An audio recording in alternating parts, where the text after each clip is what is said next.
What's up, everybody? Back again for another just open discussion video. Just me posing the question now that the Acolyte has wrapped up and Leslie Helen and a bunch of other people is pretty much trying to do damage control, which doesn't bode well if you have to make, I want to say make excuses, but just have to explain yourself after a movie or a show is long since wrapped up. If you have to come out in press releases and interviews just to explain certain things that people are not satisfied with, then you did a piss poor job at conveying a story. Because say what you will about Last Jedi and Rise of Skywalker, neither J.J. Abrams nor Ryan Johnson had to go out in press runs to explain, why it is they did, the choices that they made. Even though we might not all agree, but it's a story they wanted to tell, and they were somewhat satisfied with what they put out and let it be that. Whether you liked it or not, that is the product they put out. But Leslie Helen, just for example, with the Acolyte that just wrapped up, it is by every metric, every episode, it's always something. And, this, as I'm going to go over a lot of the Disney Star Wars shows, not all of them, just the key ones that came out since like The Mandalorian moving forward. And how, by the end of it, I want to address like how would I fix it? Because I'm a big Star Wars fan. I love this franchise just about as much as I love Marvel franchise and about as much I love DC comics. Not to say I'm a shill or anything like that. I can acknowledge there are some significant problems with each one of them from very, different, issues. But I'm talking about Star Wars at this point, because as much as I love this franchise, as I'm going to go over each one of these shows, there's some major problems, and not all of them, but there's some significant decline each time, and it's weird how nobody seems to be understanding, and they need to do like Marvel recently has been doing some. At least Kevin Feige is doing some pulling back to getting their ducks in a row before they start putting out anything else, because there's been some issues with that, with the quantity over the quality kind of scenario and cutting corners, it seems, and the over budgets and things like that nature. And then Star Wars, the budgets they have is issue 2, but it's, they don't seem to be aligning. But before I continue, please smash the like button. Let me know what you guys think in terms of the Disney Plus Star Wars shows and how you feel about them. Which ones you liked, which ones you disliked, what issues that you wanted to correct yourself. But I'm gonna start off, go over each show since not each season, but I'm just gonna cover the multitude of seasons that they have. Some are have 3 seasons, some have 2, and for the most part they all have 1. But I'm gonna start off with the animated ones first, because there's only been a few of them since season 1 of The Mandalorian. Because I'm not gonna cover Rebels and Clone Wars, because they have their they did their part. They have a solid fan base, and they've been put out quality from that standpoint. So I'm excluding those because they've been out for a long while, so they pretty much established. They really, by and large, don't have issues. So I want to start off with the Bad Batch. Now, when the Bad Batch first was announced, I wasn't all too buzzed about it personally, because the Bad Batch, crew showed up in the Clone Wars, and they was all right. But over time, I kind of warmed up to them, and of course, they still had that same animation, which by and large, I think everybody would agree that is the quintessential animation for Star Wars. I think people are just attribute that, and that is their thing. When you look at the animation like that, you just know that it's Star Wars in of itself. But I want to go Bad Batch budget.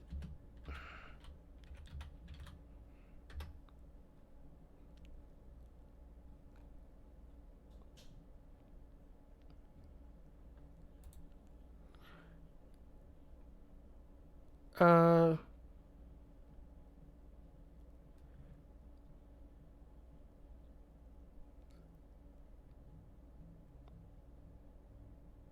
trying to find it. I probably should have had this at the ready.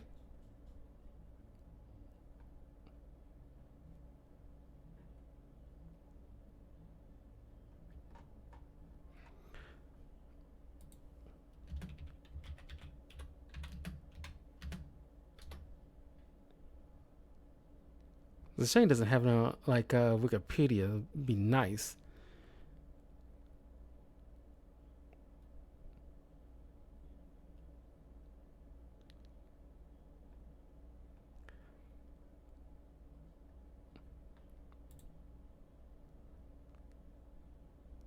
Well, I'm probably have to skip this part.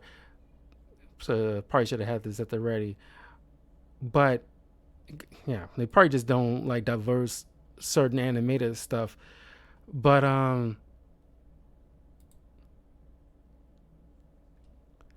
but anyway, the Bad Batch first two seasons. Oh, the first season. I think people by and large were on board because if they love the characters, they would automatically be on board.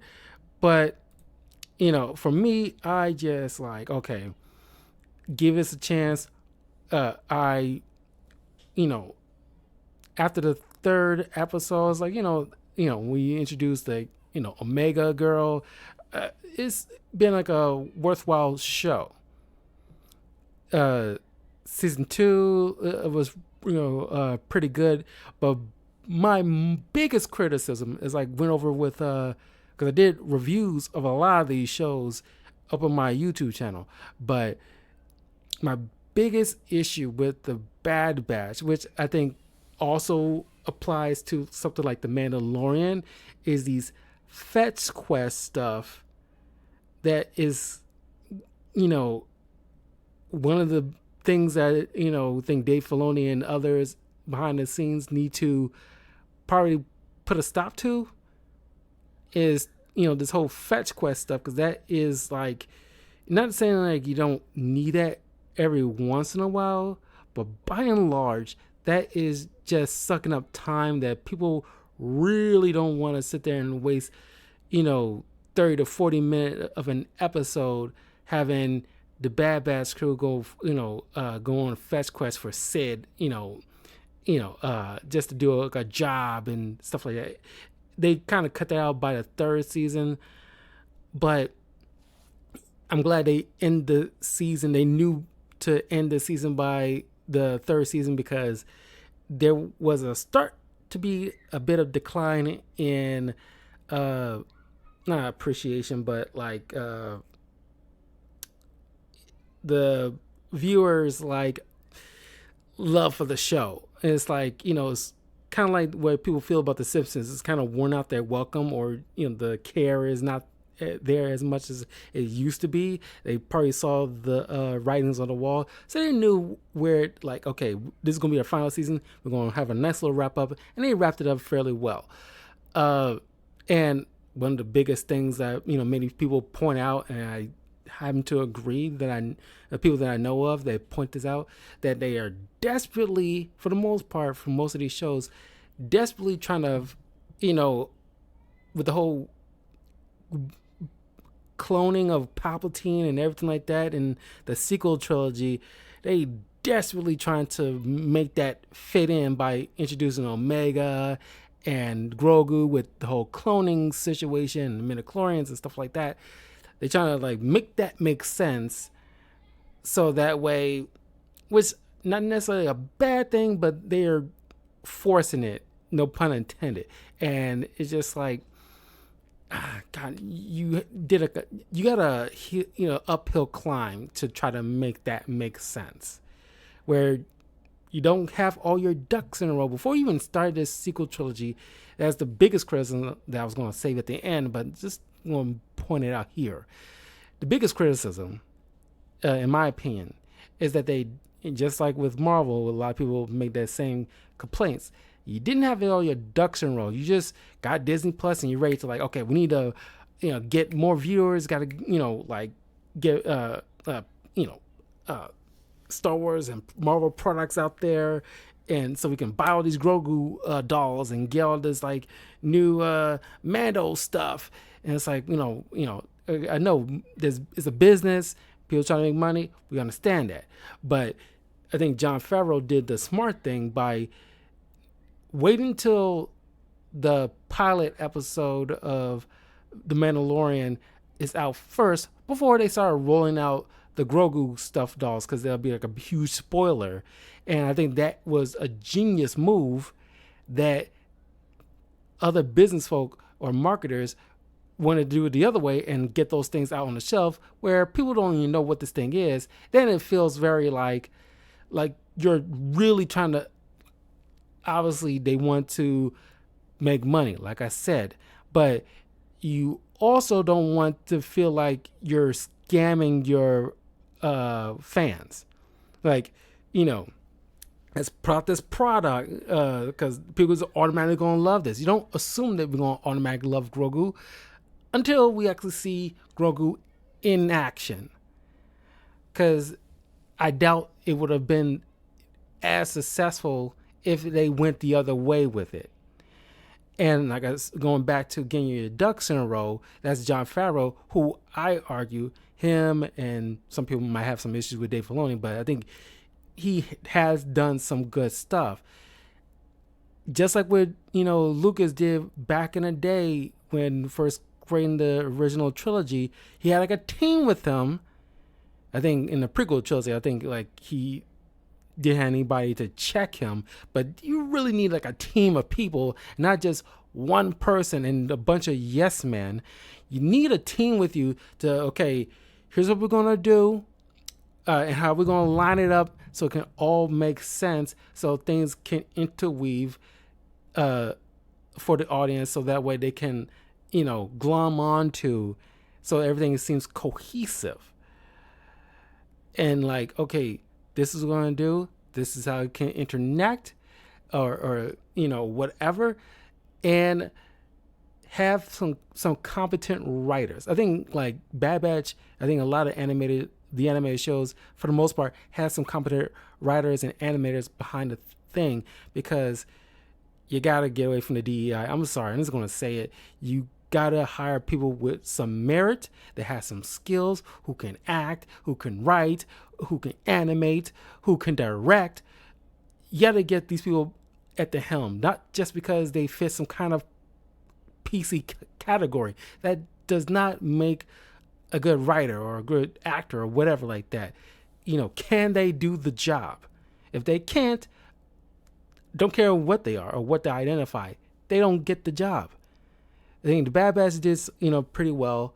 Then we got Tales of the Jedi. This is like a prime example of making a show that perfectly interweaves in the overall Star Wars narrative. Tales of the Jedi is pretty much talking,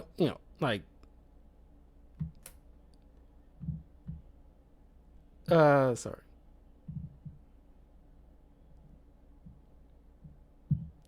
Tales of the Jedi, is telling stories that you couldn't fit into the films, or even didn't have time to fit into the TV shows, where you get little tiny segments in which I think for the most part, Star Wars, or at least the animators and the writers behind, because they got competent writers. I don't think people who was the writers behind Acolyte could have pulled this off. They gotta have some kind of separate team altogether. The people behind Tales of the Jedi knew what they're doing, because they managed to truncate a solid story in a 15-minute span, and you are left satisfied. You don't left questioning or one like, how's this episode work? And this doesn't make any sense. The writing is not up to par. The choreography is like kind of lame in this. Like, you don't hear that kind of complaints like you have been with the Acolyte as of recently. There's like a night and day between this and that. I know it's apples to oranges, but they're all in Star Wars, so you can argue there is a reasonable comparison here. You get more with Dooku, and can understand his ideology a little bit better. So when you're watching the prequel trilogy and the Clone Wars series, you can easily be inside his head as to how he feels, has with his relationship with the Emperor, and how which I think was one of my favorite episodes, with his connection with a young Qui-Gon Jinn, and how their relationship was, that they had like a solid relationship, that he didn't fully embrace the dark side, but he utilized it, which you can argue that Qui-Gon adopted some bit of philosophy from his master. So that's why he's one of the best Jedi that everybody pretty much really cared for in the prequel trilogy. And you get a little bit more with Ahsoka, but I think there's only one episode with Ahsoka, and personally, I think, it's a lot better than the others where you just see her as a baby and it's like not really all that interesting. But the one where you see her getting trained by Anakin, where it's like he does not approve of how the typical Jedi training for his Padawan, so he chooses to train her in a way that he sees fit, where he thinks is necessary, which he's not teaching her how to be a soldier. He is teaching her how to be a survivor, because he's preparing her for certain circumstances that other Jedi might not be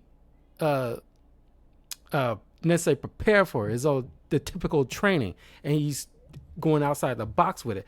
That kind of training helped her survive when Order 66 occurred. That feed into that last season of Clone Wars perfectly. And that's the whole main point of these shows or movies that they're trying to dole out on these Disney Plus streaming things. That's supposed to be the point where it fits. You're supposed to add to what George Lucas started, not try to rework history or try to tear something up because you probably don't like it. You're supposed to add to it. You don't know better than the creator. And matter of fact, he's still around. If you want some input from him, call him up and say, hey, I got an idea for this, that, and the third. What is your input? How can I make this fit into this particular segment of Star Wars? And you can get some insight. But people, might have some egos. They think they probably know better. They don't want to ask for help, or they, gotta, you can do your own thing, but don't do what you've been doing recently. But this is like a prime example of like a good show and how it fits into the broader spectrum of Star Wars. Star Wars Visions. Now, if you want to get it separate from the canon to do your own thing, like most have been wanting to do, this is like a good example of how to do it. Now, this has been like 2 seasons so far. And of course, because George Lucas borrowed heavily from Kurosawa, this is just Japan, Star Wars Visions have a lot of Japanese, animators and writers. I'm pretty sure there's some American as well mixed in that made short, separate stories that looks visually stunning with different types of animation styles. Some work for others, some, didn't. But all in all, I respect the different forms of animation that is just stunning all around. Some I like more than others, but all in all, this is like a perfect, perfect illustrations. But you also get snippet stories that feels truncated, but you are left satisfied, like a small little sliver of the slice of life of the Star Wars universe that you can argue can easily fit in the broader spectrum of the franchise, but told in different animation styles.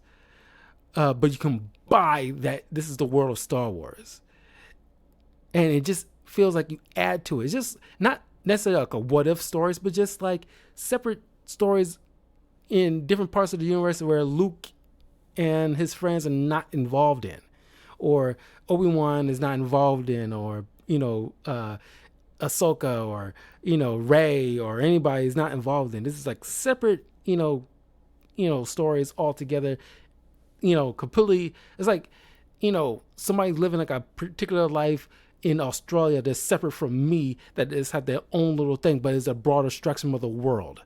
That kind of thing is done very well in here, and it just boggles the mind how writers are just so like not in tune with each other. Or like you can do your own things, but it's like I said, it's night and day. But this is like a good example of, and they did not waste the budget. That's the thing. I don't know what the budget. The budget got to be like crazy, but it helps. Well, at least in terms of the live action shows, it will help that you will know where like the budget is going. Most of these shows should not cost $180 million. As Godzilla Minus One showed us, that you can do a lot on a minor budget. The same way with the first Deadpool movie, he did a lot on a minor budget. As crazy how just because it's Star Wars doesn't mean it needs a crazy amount of money, because people gonna start thinking that you're embezzling or something.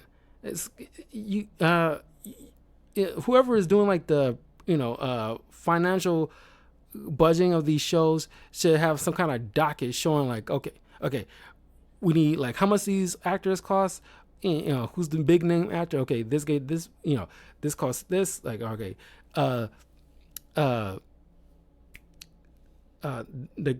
guy from Squid Games, okay, his agent said he costs this much, okay, like let's say like, all right, he costs $5 million, and then the new girl who plays May, she costs like $2 million. Okay, this part of the budget here. Okay, how much like the cinematographer will cost? Okay, let's say that's $20 million. Okay, and you give us a list like that and show, okay, just in general, every show is different, obviously, but it helps. Say, okay, if like I'm doing a financial budget, okay, Jon Favreau, you're making this story about like the Mandalorian. Okay, how much does the costume design cost? Okay, like just in general, let's say you round it out. Okay, it costs like 29 million such dollars. Okay, well, let's round it out to 31 million just to be safe, and that is your hardline budget. No more, no less, and they stick to it.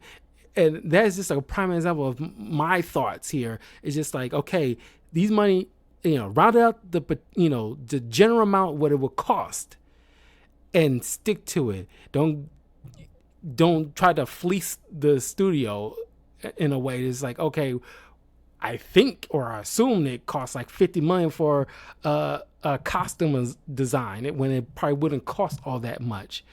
You know, you got, like, I work behind, like I worked on movie sets as an extra on short films. So like I seen like how, they got to do certain things at a particular budget. They can't go over it. So they got to do something, like, okay, this got to be done just right because we can't afford to go longer than this or utilize too much film or whatever the case may be.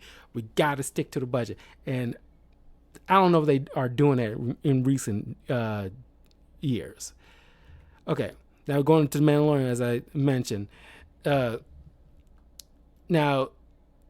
the first 2 seasons of The Mandalorian has been stellar. But I think like the whole trope with like the whole the father figure with the young child kind of thing is kind of like reaching its peak at this point. And I think, Hollywood in general needs to get away from that because, like, I think the whole what's that video game with, Joel and Ellie, Last of Us. I think that has like, reached, took it to the tipping point at this point, and it's like, okay, we don't want to see this no more. It's kind of getting old. So for the most part, I don't say everybody would agree, but I think The Mandalorian really kind of made that super popular when it started out, but then you've seen that inundating a lot of stuff. But besides that, I think because they're supposed to be making a Mandalorian movie, but after season 3, I think you don't know what you're doing with this character anymore. And I think you told enough story. I think after season 2, I think that's where the series should have ended. Where then by the 3rd season, now you're forcing it, especially when you got. I'll get to the Book of Boba Fett in a second, but I think it was like a nice ending to this story where Grogu goes off with Luke to train as a Jedi, and that's that. And then you can start worrying about making like a Mandalorian movie, because it's like you can't make a story with this character, because I think Din Djarin is a solid character on his own, but you feel like you can't, sell him unless he's tied to the Green Muppet. And that you should have probably been more prepared for. Now you feel like you're handicapping, or using the Grogu as a crutch now, just to sell Din Djarin, instead of like each one. It's kind of like Luke isn't going to be tied to Leia, but each one by themselves can sell a show or a movie. If you feel like you can't sell Leia without Luke, that is on you. That is like an issue with the writing itself, or how to build a character from the ground up. So that is in of itself. But yeah, he should have ended after the second season. The second season was like a nice ending and a great ending. What's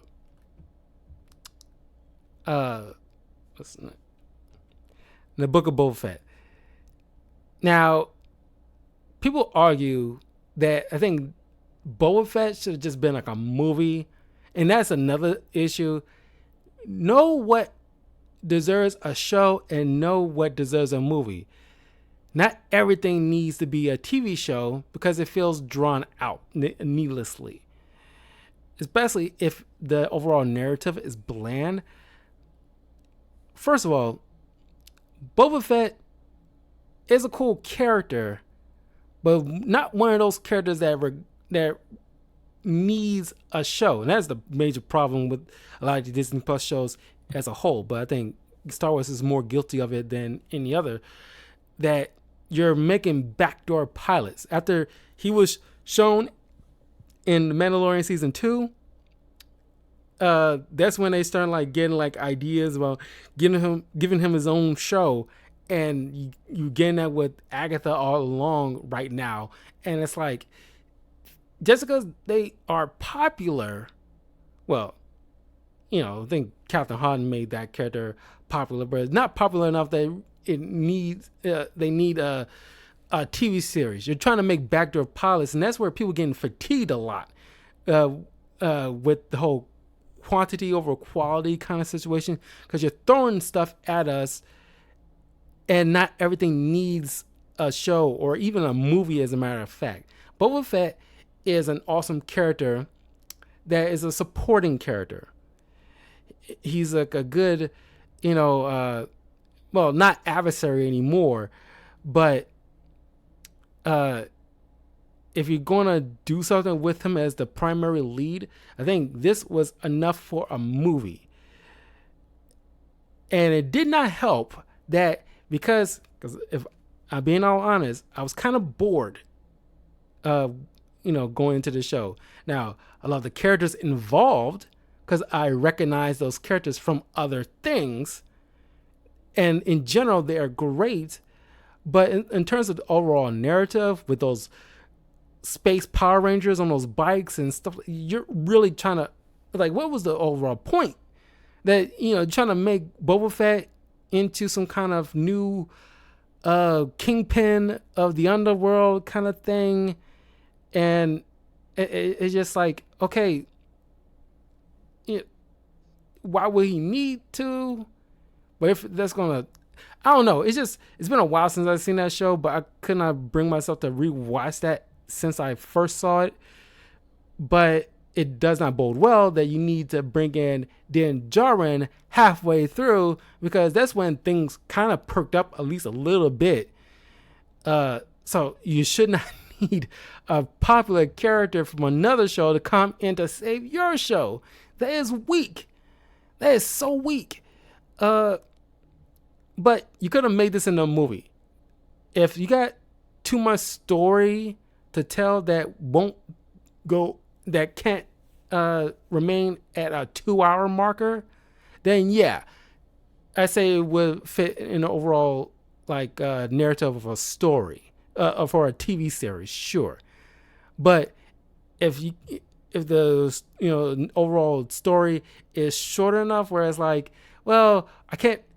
If we have to force in a solid 8 episodes, but a few of them are like, I would say, I'm just going to use the word filler, then, and we can easily take those out and it won't change nothing, then yeah, we're probably going to just turn this to a movie, because, why bother trying to force a show? Maybe to some people it's like, yeah, we're afraid that it won't do well in the box office and we won't get our return on investment if we try to put this out in the theater.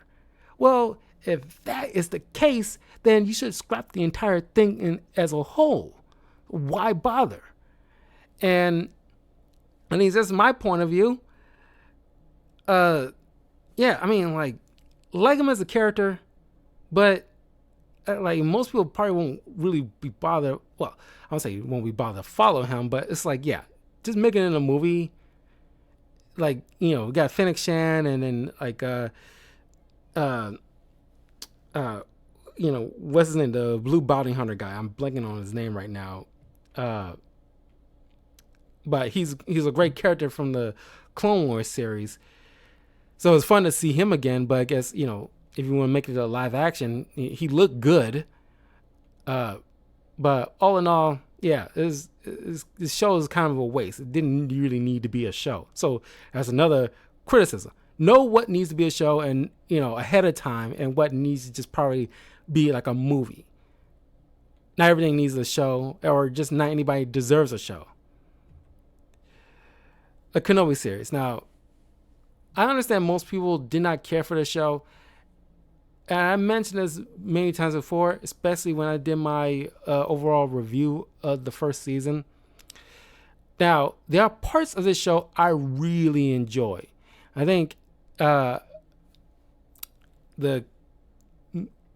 they didn't, because I remember when they was marketing this show, they was really selling us on a rematch between Kenobi and Vader, with Hayden Christensen coming back as this character after the unfair ridicule he got from the prequel trilogy.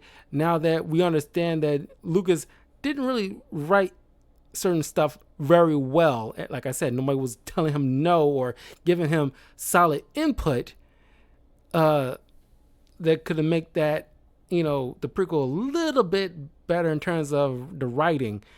But I think the Clone Wars series kind of helped with that, luckily for him. But my biggest criticism, now there's no shade to the young actress, this whole young Princess Leia, I think, kind of took over the show. Where earlier this year, I did a comic book review of a Star Wars comic mini about Obi-Wan Kenobi and his time in the desert while looking over a young Luke, and him reminiscing his time growing up as a young Padawan and training Anakin and all this other stuff that he went through. And it could have been something like that, where not only, if a young Princess Leia could have been its own separate show altogether. I don't think anybody would have been opposed to a young Princess Leia story. I think that, she could have been like the hyper focus. This is a Kenobi series. And what it needed to be about was him getting over his trauma. And I'm about to bring that same issue up with the Ahsoka series, but I'll get to that in a second. But the Jedi was systematically taken down, and Anakin was the main one responsible of orchestrating the near eradication of the entire race of Jedi. And that would lead to some significant trauma, on top of Kenobi being the one who trained this one and feel like he failed his master, who told him to train the young boy, but because he wasn't like, seeing the writings on the walls and the Jedi Council being like very dogmatic or just too rigid with their rules and ignoring the writings on the walls with Sidious and everything like that, everything came crumbling down.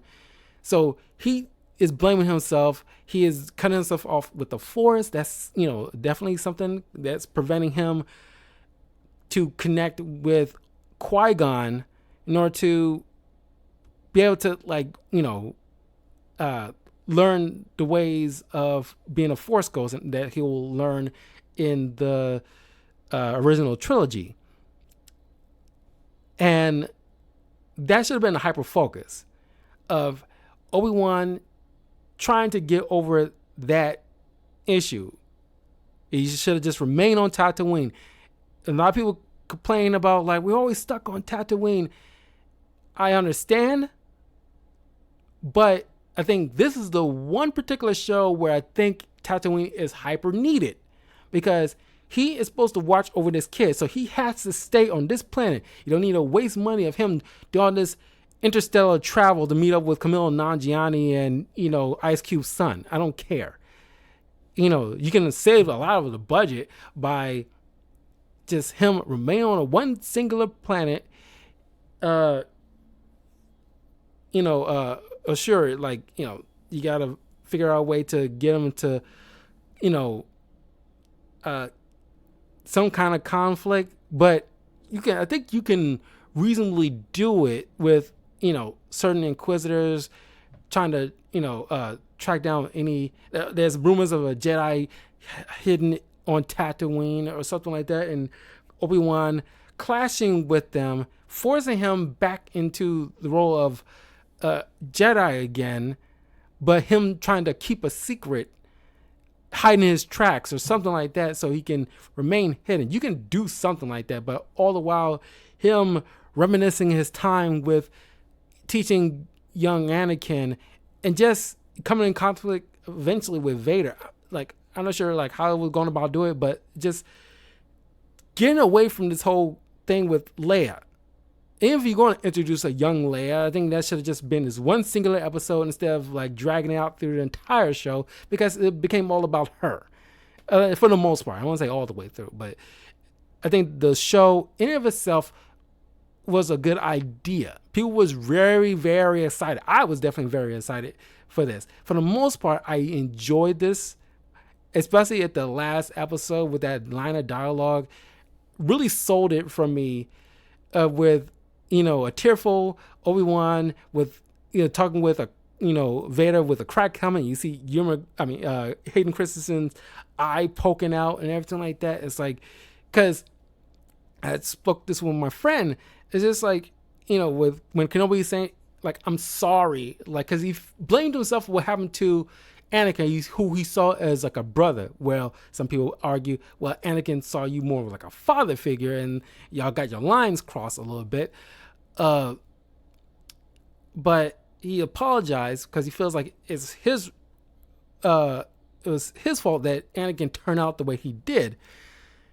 But this is where like I personally feel where Luke eventually saw the good in still saw the good in Vader, that you saw that briefly poke out, where it feels like Anakin was like absolving Kenobi of any type of responsibility about how he turned out. It's like, I'm not your failure, Obi-Wan. You did not kill Anakin Skywalker. And that is just but then he's still Vader. Because it's like, with Ahsoka and Obi-Wan can only crack the shell, but only Luke can get through to the shell, get past the shell. Whereas like he still got to twist that knife where, I'm not your failure, Obi-Wan. You did not kill Anakin Skywalker. I did. And that's just how I took it, where it's like, he's still Vader. You couldn't get through to him the same way Luke can get through to him, because that's his son. It's a whole different type of relationship. But, I still enjoy it to a certain level. Now, I understand why other people might not like it so much, and I can acknowledge that fact, but I still, maybe because I know the characters, that I got something to hold on to, and because actors are so good, and the writer for the most part has been solid. So I got something from this. And I don't think the budget was unreasonable here. I don't remember anybody complaining about the budget of the Kenobi series. But let me just look it up really quick.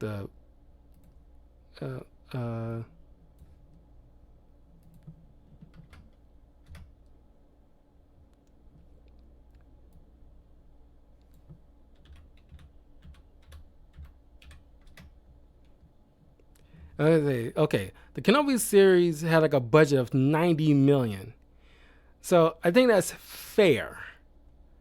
So that's why don't think anybody ever, because I don't recall, and I'm 99, or at least maybe say 95, confident in the fact that nobody ever complained about the budget of the Kenobi series. I think 90 million is reasonable. Matter of fact, I think 90 million for a lot of these live action Disney Plus series is reasonable. Oh God! Well, the first season of The Mandalorian had like a budget of 120 million. So, let me say something, because Ahsoka is next.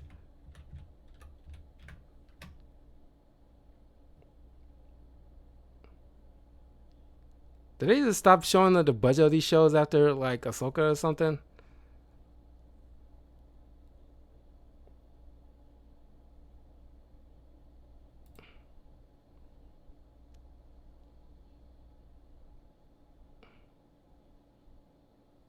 Yeah, they didn't want to. It should be like, a little over 100 million as the estimate, because I think like Disney has stopped releasing like the their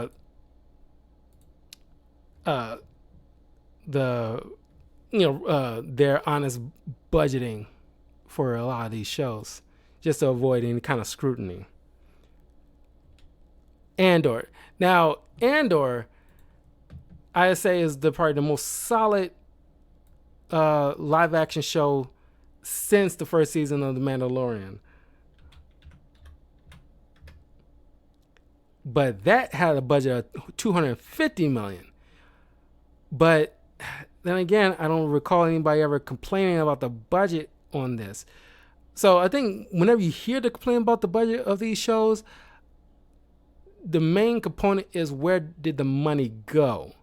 Because I think, because here's the thing. Like I said, they gotta, really break down where all this money is directly going. But I think because it's an ensemble cast, and then and each one's on like a different planet. I think Andor, it's fair. Given what we saw, I think it's a fair request of $250 million. Because something like Kenobi, and what we saw from the show and the limited travel between planet to planet, even though they're shooting this on like a soundstage and blue screen a lot of the time, but even still, it's just like you can tell, okay, $90 million for Kenobi is reasonable because they didn't travel all that much. You're going to a lot of different places, seeing a lot of different technology and scope and everything like that. I think 250 is probably like reasonable for Andor. But aside from the budget, I didn't really start getting on board on the show because, first and foremost, I think we got all we need from Andor from Rogue One. I didn't think we really need like a show about a guy who's gonna die in the next few years from the time the Andor's story's telling. But they're trying to set up the rebellion and everything like that, and they're trying to get away from, at least tell a story without Jedi stuff, which is fair. I personally like Jedi stuff, the Jedi lore and everything like that. But I can see where you want to tell other stories about other characters that's not around Jedi stuff, where it's just normal people trying to, get through life under the galactic rule. I think Mothma was the most interesting one in my opinion, but I didn't really get on board with Andor until the prison scene. And that's just me personally. It's like, because I was telling folks, well, it's like, and this is just me, after the first half of the show, I was like, man, I acknowledge the writing is really good. The cinematography is like on par. The acting is on par. But why I'm not latching on to this, something, because I feel like I was forcing myself to like it, because I acknowledge, because you can acknowledge the fact that something has great cinematography and great writing, and the actors are doing their, 100%.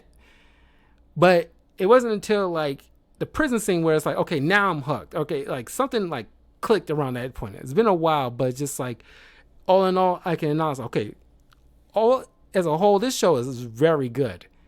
And it's probably got some different type of team behind this, but they pulled like stunning work here. In terms of the Disney Plus shows, I think this one is very high in terms of quality. I think whoever was behind Andor and behind like, the Tales of the Jedi stuff and Tales of the Empire stuff as well, and some people behind Divisions, and like if they're the same people working on the first 2 seasons of Mandalorian, should be the only ones working on Star Wars stuff, in my opinion, because they, or at least at the very least, people who worked behind Andor should be the only ones working on Star Wars stuff, because it's just impressive work all around with this show.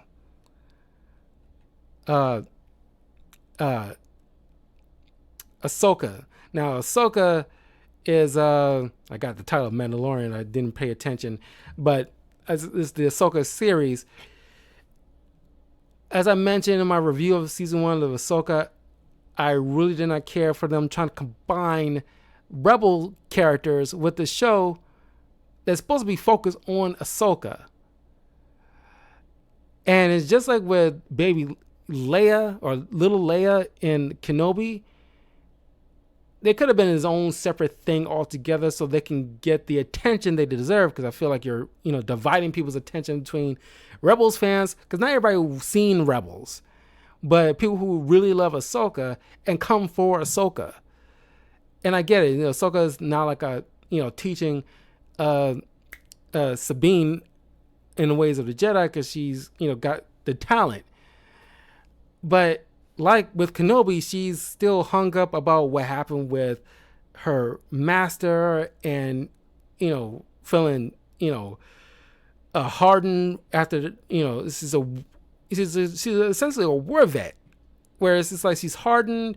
It's affecting her ability to really teach the ways of the Force to another, because it just kind of like she lost a lot of good people, some clone troopers, and a lot being Jedi, and the fact that on top of that, she left the Jedi Order when she was framed for a crime she didn't commit, and they dared to oh, we're sorry, you should have trusted you more. But then it's like, no, you guys are not like what you're preaching, and all of that is just come together.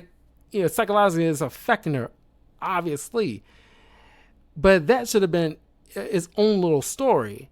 She didn't really spend all that much time with the Rebels characters to warn them to be closely tied to the hip. And I argue, because this is my take, if I was going to make an Ahsoka TV series, I would have made it about it'd be a perfect time to introduce Starkiller from the video games, The Force Unleashed, because Anakin as Vader was the master to Starkiller. Because that's another thing I was going to bring up at the end, but I'll get to that soon. Where two apprentices of Anakin Skywalker, one from the light side with Ahsoka and one from the dark side with Starkiller, and both of them finally beating up, possibly teaming up or something like that, where they can bump heads with different ideologies from the same master, but from different outlooks, and have some type of new enemy for them to deal with, instead of just bringing in Thrawn. And just, they could have, like I said, if you make a Rebels show separate from this, Thrawn can be the main adversary for that, not really like an Ahsoka type of villain. You could have just made up a whole new villain for her to deal with, or somebody from her past that come back that is more tangentially or more tied to her in terms of arch nemesis kind of thing. It's like trying to bring in Green Goblin to deal with Daredevil, and those two, it's like they rarely probably ever came to blows together. But that was what I would have done if we wanted to do it on Ahsoka, so where she is the major focus, rather than sharing screen time with Rebels characters.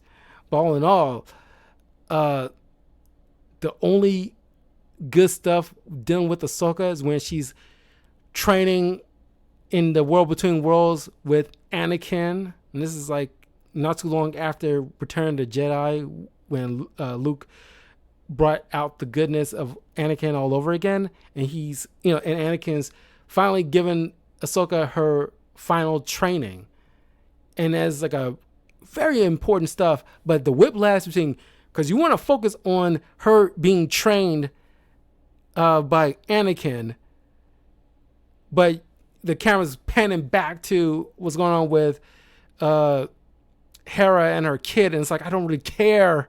I don't want to focus on this boy listening to the ocean for lightsaber fights. I don't care.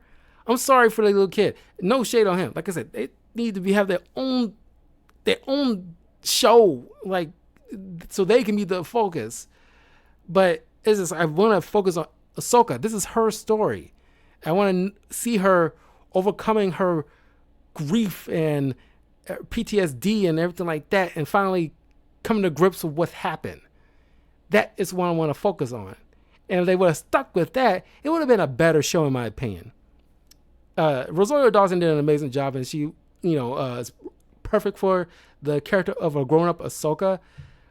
And it's fun to see. Forgot the girl's name, but Green Black, the actress, as a little young Ahsoka. I think that is like cool to see, and recreation of like the Clone Wars in live action. That was impressive to see, but that it should have been like the focus all the way through. Uh, and the writers there, getting their ducks in a row and need to know what the story they're kind of telling and who the primary focus should be. And finally, Acolyte. And like I said, there's been like, as there's issues with Ahsoka, there's issue Kenobi, Mandalorian has their fair issue, and Boba Fett had his issue. But the thing that separates them from this, I, for the most part, have been able to get through all of them. And at the very least, I have somebody to lean on because I'm familiar with the character. This show, not only I didn't have nobody to lean on in terms of familiar characters, but the writing is so piss poor, I gave up watching after episode 3. In order to keep up with what happened, I had to watch other people's highlights of it. And I'm glad I did, because I wouldn't want to waste any more time watching, these crappy episodes. This, nonsensical writing that, that did not jive well. Aside from Trinity and the guy from Squid Games, and maybe, the girl who played X-23, in terms of decent actors, everybody else, for the most part, sucked. And it did not, like I said earlier, does not bode well if Leslie Helen and like the main actress who plays like May and Osha has to do like these press releases like, oh, it's good, trying to, gaslight us like what we're seeing isn't like, it isn't good. It's not terrible. It's terrible. It is like, God, can you you hiring these people based on like certain criteria, or are they actually good at their job? Because the actress who plays, the twins, first of all, you don't even know how the twins work. Second of all, it's like, oh my God, the cringiness with this actress, she can't emote. It's like the facial structure is like remains the same whether she's playing one twin or the other. It's always the same. There's no distinction. Every twin has some type of distinction between the two. It's like I use them like if you ever played Devil May Cry, Dante and Virgil are twins, but they have distinct personalities and distinct looks outside of their clothing. Clothing help, but outside the clothing, they have a distinct look, so you can tell them apart very easily. Sure, they have some level of vocal cadence that's similar, but there's slight little tweaks where Dante's a little more joyful in his kind of voice, while the other's kind of serious. Virgil has his hair kind of slicked back, while Dante has his kind of wild. So that's how you can write solid twins, because they have different mannerisms, different purposes, different ways of handling certain things to differentiate between the two. It's like you didn't even try. And it's like, this is not a good show. And then you're trying to rewrite certain things, like Kai Mooney, who was in the prequels, who says like, you're not even keeping track with your own canon. It's like nobody bothers to look up what happened even in the movies. Whereas like he was the one that mentions like, Sith has not been seen for millennia. But yeah, here he is, and people checked it. You got busted where you got people on Wikipedia trying to sneak and change the birth date of this character to try to make it seem like he's like Yoda, where he lived for a very long time. So, but it still doesn't make any sense. So why would you lie when clearly you dealt with like a Sith problem in the past? But the guy realistically should not even have been alive yet, because it's supposed to be 100 years in the past. Now you can tell your own separate story set 100 years in the past, but as I mentioned on my TikTok, where it's like you have so much in Legends or even in video games, where I bring up Starkiller, you can utilize to finally fit into the overall spectrum of the Star Wars universe, so it can kind of wildly make sense. Because Star Wars Visions is a good example of how you can do this, but it's a cohesive story that makes sense and doesn't break canon in general. And most of the stuff is breaking canon in this show, and you're blaming the fans. And I'm going to try and say true fans or anything like that, but fans of this, franchise as a whole point out problems that, they're clearly saying like, hey, this does not work here because of how it here in the past. That because there's things that needs to be set. There's canon that, at the very least should expound upon, but not break it apart. Let's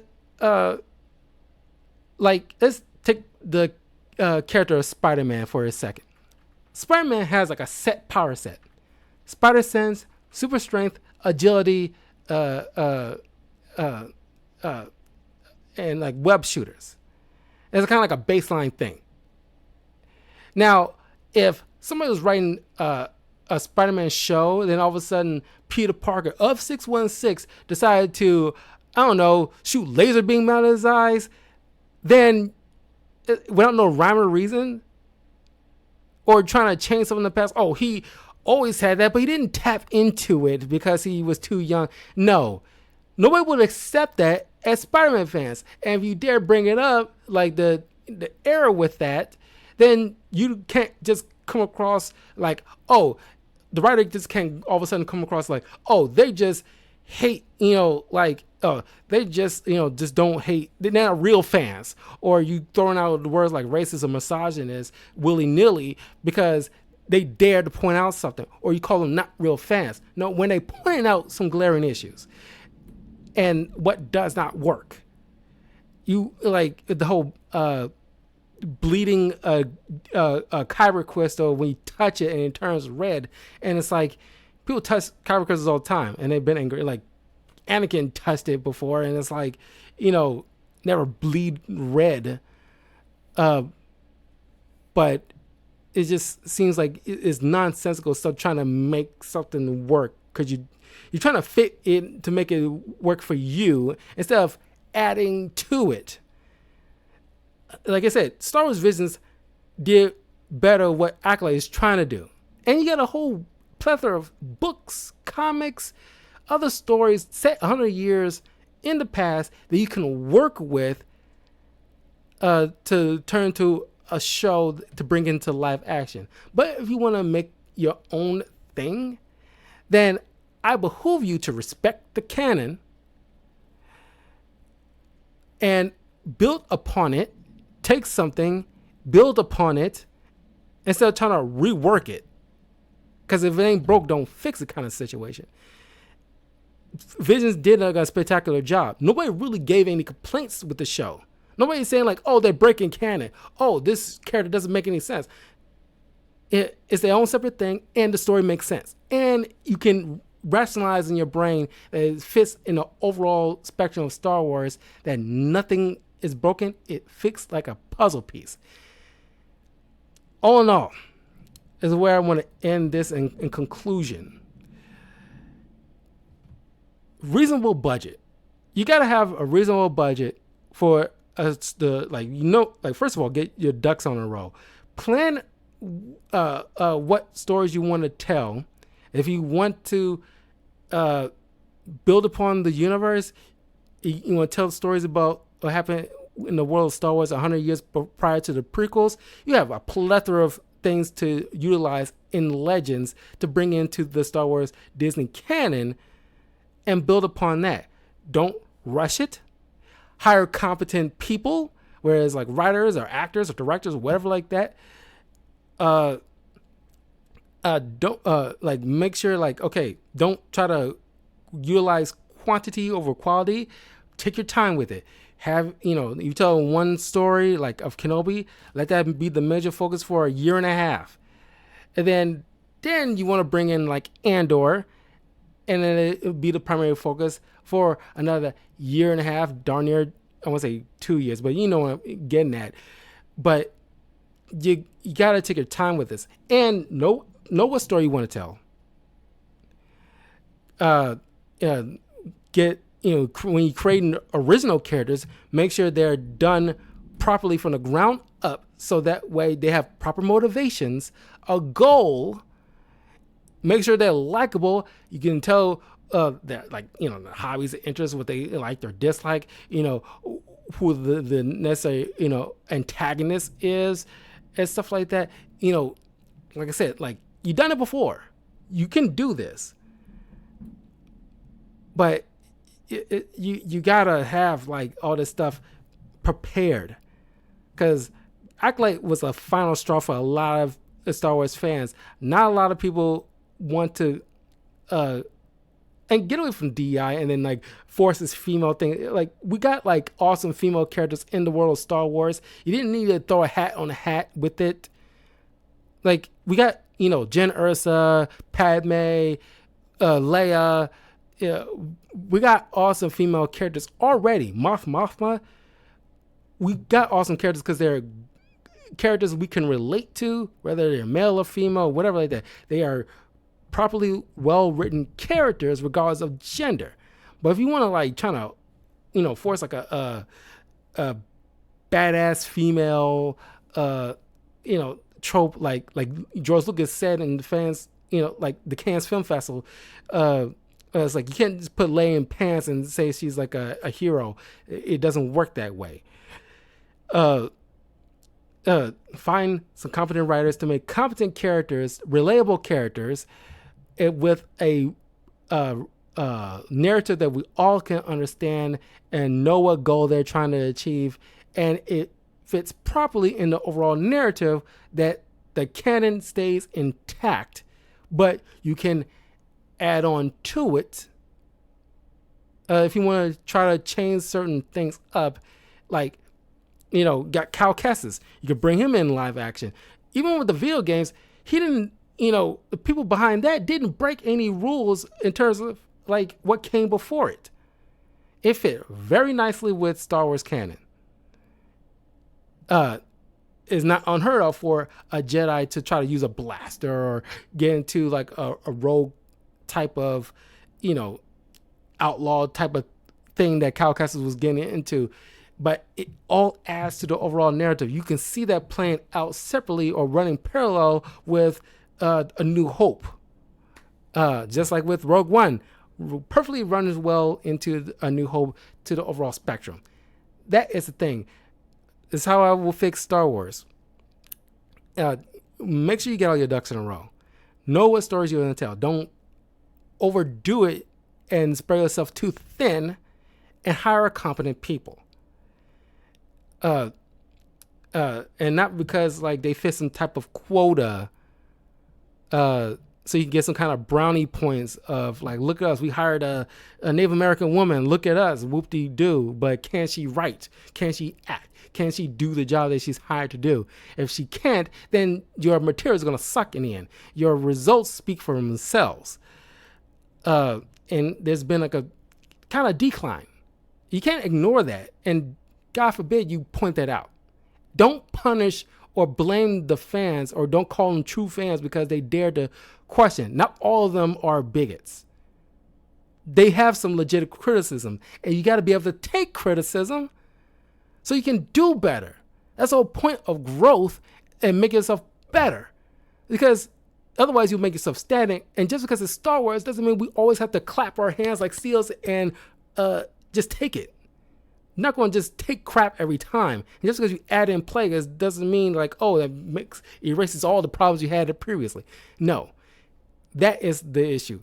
That's pretty much like all in all, I wanted to get out because like it's just like Star Wars has been like a mess, and it seems like a decline after decline.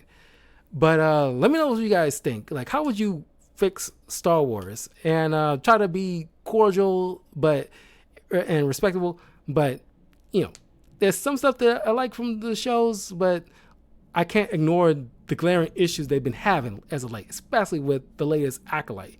Skeleton Crew is supposed to be coming out soon. Hopefully, it's decent. And we have the Squadron thing with Patty Jenkins. She seems like a competent director and writer, even though Wonder Woman 2 sucked, but she can do the job as a director. She has a proven track record. I don't know what happened to that. They really are quiet on that front. Or instead of Leslie Helen, I'm sorry, I think you need to fire that woman. Bring in either Jon Favreau, even though I'm pretty sure he doesn't want to keep doing all this stuff, but I think Bryce Dallas Howard is very competent in terms of making good Star Wars stuff. She did a lot of episodes of The Mandalorian that was really, really solid.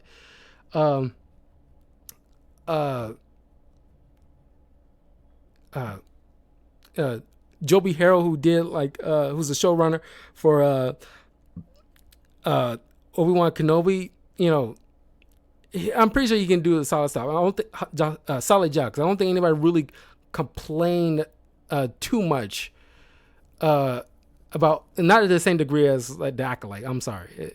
Tony Gilroy, who did Andor, you can just bring him on to do most of these shows. John Watts is supposed to be doing a Skeleton Crew. Now, he had like some honest to goodness quality stuff in the past. Dave Filoni, some people have like issues with Dave Filoni here and there, but by and large, he has done quality stuff. But those are the primary ones I think like should be the ones focused on making these live action shows. Dave Filoni has done this fair amount of the cartoon stuff, like the Clone Wars, but Jennifer Corbett, assuming that's a female, sounds like a female name. If you want to really bring in some female people behind the scenes, you already got, and that's another thing. Stop like trying to, at a certain point, you're not the first to do this or that or the third. You probably are the third or fourth at this point. It's not a flex anymore. Just if you're good at your job, I don't care what gender you are. Jennifer Corbett, for the Bad Batch, for the most part, has been solid. Don't know who the showrunner for Visions was, but I think you can bring them in to do a lot of these cartoon shows. But you have some proven competent people behind this stuff to handle a lot of these things, because if they brought out because like I said, say what you will about Kenobi or Ahsoka or the Bad Batch or the Mandalorian, it felt like the showrunner never had to go out on several press releases to explain each episode, or by the end of the series had to explain why they did this, that, or the third. They feel like they're satisfied with the conclusion, whether you like it or not. Leslie Hanlon has to do all that. That means she's not good at her job. And that is just, I got to point that out. You're not good at your job if you have to go out and explain yourself on how things worked out in your show and why you did what you did. You should have been more confident in what you did. I'm not saying she's not confident, but I'm saying like you seems like you're putting some messaging into your story, and that is the primary focus. And then if there's a story to be had, that seems to be like a secondary thing, and you don't have enough time to put it in, so you cram whatever you can in it, and it doesn't work well. Story should be first. George Lucas, George R.R. Martin had brought this up in previous interviews, that the story should be first. If there's any kind of message, that should be second or third to the criteria. Leslie Helen has that turned all around. and we see the results of ass backwards kind of product. And I hope Skeleton Crew isn't going to turn out the same way this show did. Because I shouldn't have to say this, but if Rise of Skywalker and Last Jedi made better sense than this Acolyte show, there is a glaring issue. And I don't care for those movies, honestly. But, you know, there's a night and day with that. And I'm including the whole casino scene in the Last Jedi. This show is that bad that the casino scene seems cohesive by comparison. But anyway, let me know what you guys think overall with the Disney Plus shows as of late. What do you think about their budgets, their narratives, and all this other stuff? I'll see you guys soon, later this week, for more content. Be well, be safe. May the Force be with you.